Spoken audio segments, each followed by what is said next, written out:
Start. मताधिकार लोकतंत्र का आधारभूत तत्व है। विराम।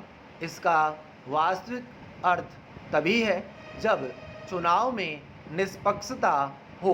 विराम। पिछले दिनों सुप्रीम कोर्ट ने 8 राजनीतिक दलों पर इसलिए जुर्माना लगाया कि उन्होंने बिहार विधानसभा चुनाव में अपने उम्मीदवारों के आपराधिक ब्यौरे सार्वजनिक करने के उच्चतम न्यायालय के आदेश का पालन नहीं किया था। विराम। इस पर तल्ख टिप्पणी करते हुए सुप्रीम कोर्ट ने कहा कि राजनीतिक व्यवस्था के अपराधीकरण का खतरा बढ़ता जा रहा है। विराम। इसकी शुद्धता के लिए आपराधिक पृष्ठभूमि वाले व्यक्तियों को कानून निर्माता बनने की अनुमति नहीं दी जानी चाहिए। विराम। पैरा।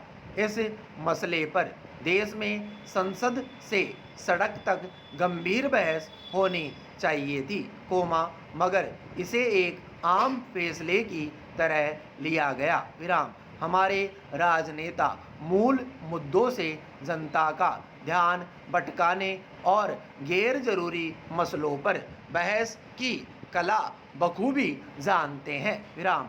अपराध और चुनाव का संबंध बड़ा पुराना है। विराम। 70 और 80 के दशक में जब जातिवादी राजनीति का प्रभाव बढ़ने लगा तब जातिवाद के सहारे उभरने का प्रयास कर रहे नेताओं ने अपने जाति विशेष के अपराधियों का इस्तेमाल बूथ लूटने, मतदाताओं को डराने धमकाने, विरोधी दलों के प्रत्याशियों की हत्या कराने आदि में किया। विराम।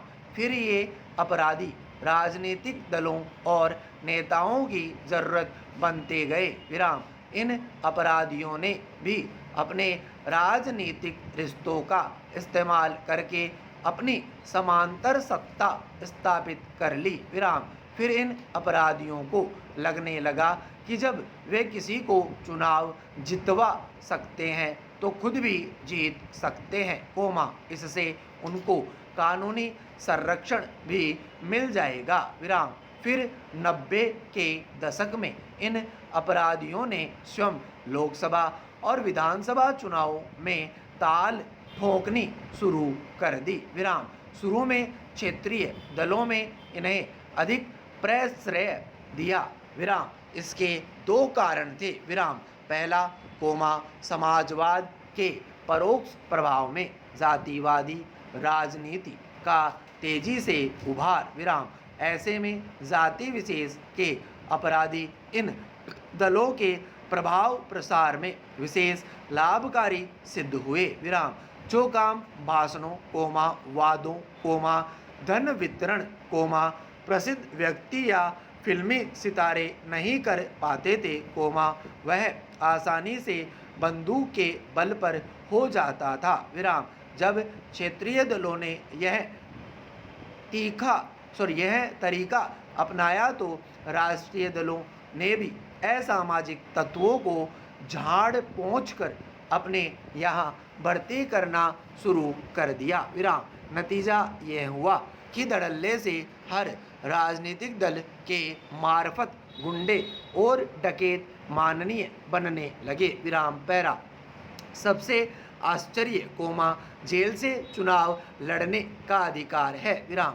अगर सजायाफ्ता लोग चुनाव लड़ सकते हैं, तो फिर देश के सारे कैदियों को मतदान का अधिकार दे दिया जाना चाहिए। विराम। आज तक किसी भी पार्टी ने इस विषय पर कोई गंभीर विचार नहीं किया। विराम।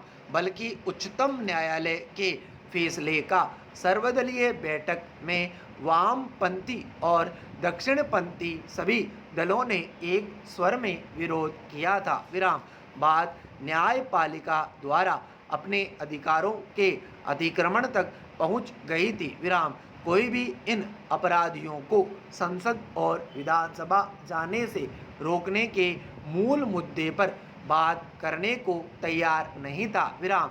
इन अपराधियों को पोसने वाली पार्टियों के पास एक सरल तर्क होता है कि ये मुकदमे फर्जी और विरोधियों की साजिश है, विराम। इस तरह समय के साथ लोकतंत्र के मंदिर में अपराधियों की आमद बढ़ती गई, विराम। पैरा अक्सर अपराधियों को चुनाव लड़ने से रोकने के दावे तो किए जाते हैं, कोमा, पर हकीकत में ऐसा नहीं हो पाता, विराम। यही वजह है कि 2004 की 14वीं लोकसभा में 128 दागी उम्मीदवार संसद पहुंचने में सफल रहे, विराम। इनमें से 58 माननीय सांसद ऐसे थे जिनके खिलाफ हत्या, कोमा, हत्या की कोशिश या बलात्कार जैसे गंभीर आपराधिक मामले दर्ज थे, विराम। 2009 की 15वीं लोकसभा में चुनकर आए 162 29.83% सांसदों के खिलाफ आपराधिक मामले दर्ज थे, विराम। इस लोकसभा में 14वीं लोकसभा के मुकाबले 26% अधिक आपराधिक पृष्ठभूमि वाले सांसद चुन कर आए थे, विराम। इनमें से 76 माननीयों के खिलाफ गंभीर प्रकृति के आपराधिक मामले दर्ज थे, विराम। 2014 की 16वीं लोकसभा में चुनकर आए कुल सांसदों में से 185 34% के खिलाफ आपराधिक मामले दर्ज थे, विराम। इनमें से 112 के खिलाफ गंभीर प्रकृति के मामले थे, विराम।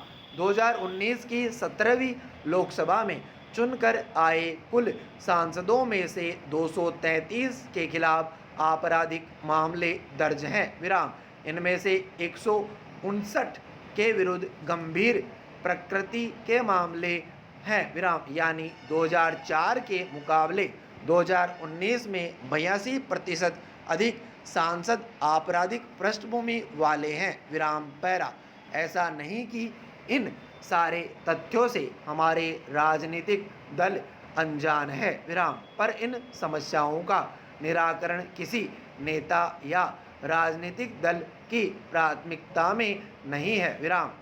अब तो जो चुनाव सुधार हुए भी हैं, कोमा, वे सुप्रीम कोर्ट की सक्रियता और चुनाव आयोग की तत्परता के कारण संभव हो पाए हैं, विराम। मसलन, कोमा, अक्टूबर 2018 में चुनाव आयोग ने प्रत्याशियों के लिए अनिवार्य कर दिया था कि वे पूरे चुनाव के दौरान कम से कम 3 बार टेलीविज़न और अखबारों में अपने आपराधिक ब्यूरो का विज्ञापन करें, विराम। साथ ही आयोग ने यह भी स्पष्ट किया था कि इन विज्ञापनों का खर्च भी प्रत्याशियों को वहन करना होगा, कोमा, क्योंकि यह चुनाव खर्च की श्रेणी में आता है, विराम। मगर देश के राजनीतिक दल इन सुधारों को पलटने की कला भी बखूबी जानते हैं, विराम। मसलन, कोमा, वर्ष 2013 में सर्वोच्च न्यायालय ने पटना उच्च न्यायालय के उस आदेश को बहाल रखा, कोमा, जिसमें कहा गया था कि एक व्यक्ति को जेल या पुलिस हिरासत में होने पर मतदान का अधिकार न हो, कोमा, वह निर्वाचक नहीं है, विराम। इससे अपराधियों के निर्वाचन पर अंकुश लगने की संभावना बढ़ी, विराम। पर राजनीतिक दलों को यह पसंद नहीं आया, इसलिए संसद या विधानसभा चुनाव लड़ने के लिए जनप्रतिनिधित्व अधिनियम, कोमा, 1951 में नए प्रावधान जोड़े गए, विराम। इसमें पहला प्रावधान था कि हिरासत में होने के कारण मतदान से रोके जाने पर भी अगर व्यक्ति का नाम मतदाता सूची में दर्ज है, कोमा, तो उसे चुनाव लड़ने से नहीं रोका जा सकता, विराम। दूसरा प्रावधान था कि किसी सांसद और विधानसभा सदस्य को तभी अयोग्य माना जाएगा जब उसे इस अधिनियम के तहत अयोग्य ठहराया जाए, कोमा, किसी अन्य आधार पर नहीं, विराम।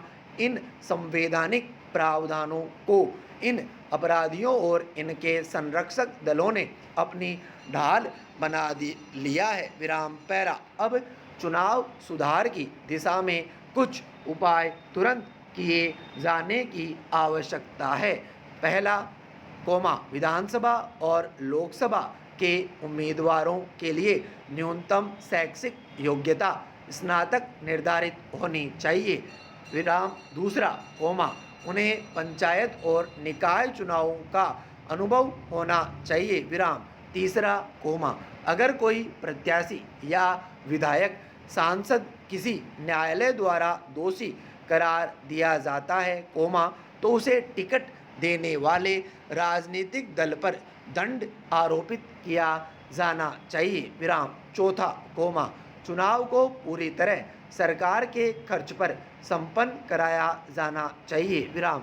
1998 में इंद्रजीत गुप्ता समिति ने इसे जनहित में कानूनी रूप से उचित माना था। विराम पैरा। पांचवा, चुनावी हल्फनामे में फर्जी सूचना पाए जाने पर प्रत्याशी को आजीवन प्रतिबंधित करने और उसके दल पर भी जुर्माना लगाया जाना चाहिए, क्योंकि उस दल की प्राथमिक जिम्मेदारी थी उसे उम्मीदवार बनाने से पहले उसकी पृष्ठभूमि के बारे में जानना। विराम। छठवा, जनता को राइट टू रिकॉल की सुविधा प्रदान की जाए, क्योंकि इसके बिना माननीय जनप्रतिनिधि सुधरने वाले नहीं है। विराम। सातवां, नोटा को प्रभावी रूप से लागू किया जाए,